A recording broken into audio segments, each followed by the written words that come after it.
Je vous remercie. D'abord, merci à toutes et à tous pour les plus vaillants d'entre vous qui avez pu résister jusqu'à cette heure tardive.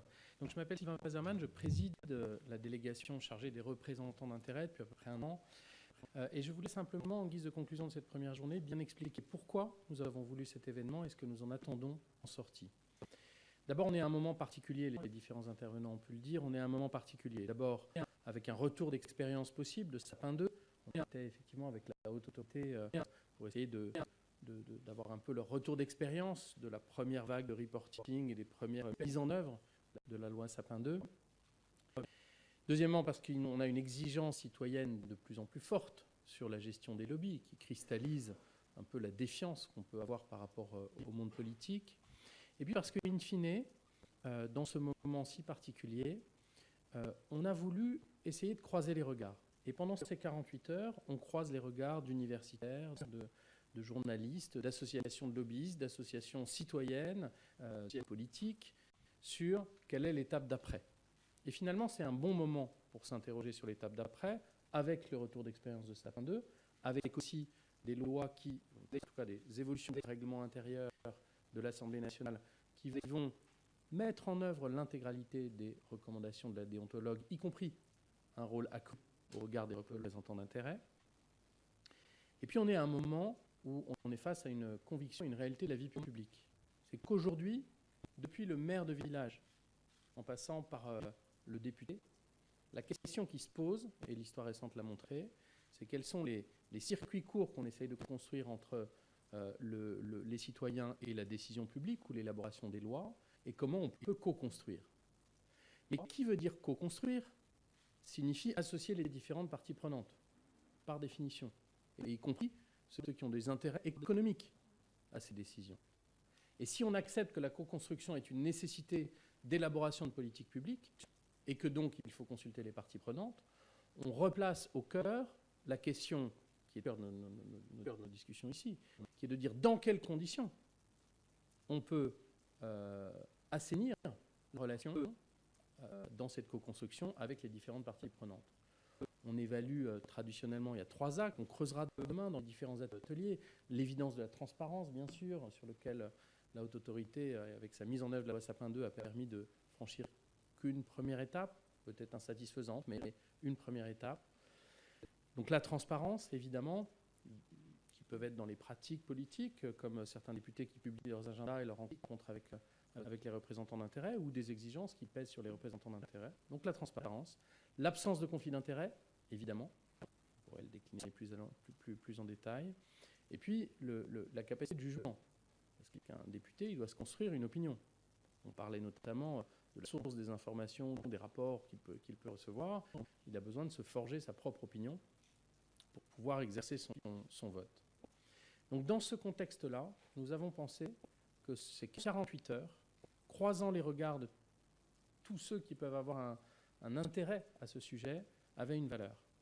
On l'organise 3 temps. Aujourd'hui, là, vous avez vécu le moment d'ouverture. Sachez quand même qu'il y a eu, depuis 9 heures ce matin, 146 citoyens, me dit-on, qui ont participé au débat numérique citoyen organisé depuis 9 heures, avec 75 contributions qui ont travaillé cette nuit et qui alimenteront les tables rondes de demain. Des tables rondes qui, là aussi, seront dans une optique, cette fois-ci, de formuler des propositions et des scénarios cohérents qui pourraient se dégager pour l'étape d'après. Donc ce qu'on est en train de faire en 48 heures, c'est d'essayer de pousser, j'ai envie de dire, l'état de l'art de la réflexion, et je remercie tous les invités qui participent activement, l'état de l'art de la réflexion sur le sujet, pour qu'on puisse alimenter nos réflexions sur quelle est l'étape d'après.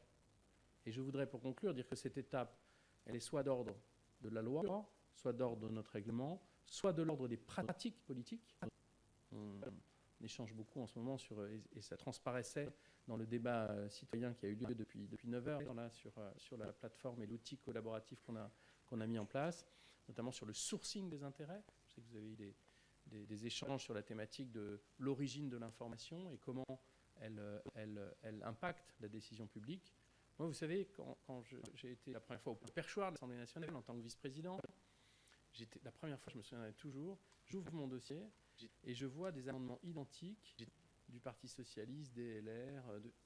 Et je me dis, attends, ils ont travaillé ensemble pour essayer de construire une proposition commune et porter les mêmes amendements. Il s'est passé 45 jours entre ma vie d'avant et la montée au perchoir, donc je n'ai pas eu le temps de me former à tout. Mais en fait, c'est un vrai sujet. C'est-à-dire qu'aujourd'hui, pour moi, il n'y a pas de honte à porter un amendement qui vient d'un lobby. Vous rencontrez des apiculteurs, ils vous disent qu'il y a un problème sur l'étiquetage du miel, ça nuit aux apiculteurs français, on est sur une logique de qualité, on vous propose un amendement. Pour moi, il n'y a aucun souci que le député dise « je trouve que c'est un bon combat, je vais m'en emparer et je vais le proposer ». Sauf qu'il faut le faire dans la transparence. Et que cette transparence, la question qui se pose, c'est est-ce que ça relève de la pratique politique?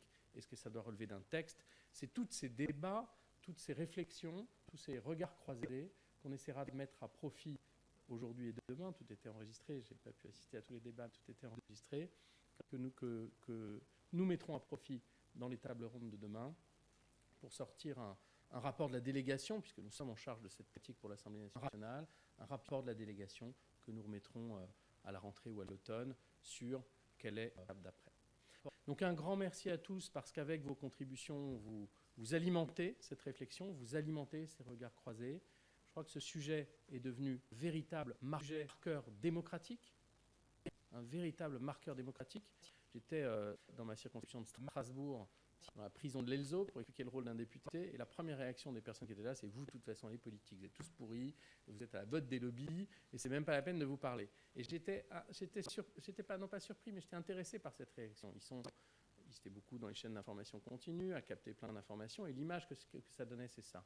On doit progresser en matière de transparence, on doit progresser dans la façon dont on appréhende le thème du lobbying, de façon, comme je le dis souvent, à visage découvert. Je crois que c'est quelque chose qu'on doit assumer. Et j'espère que ces 2 jours, en tout cas c'est l'objectif, pourront alimenter ces réflexions, et je l'espère, se traduire dans des préconisations qui, j'espère, feront l'objet de la prochaine étape. En tout cas, merci beaucoup de votre participation d'aujourd'hui.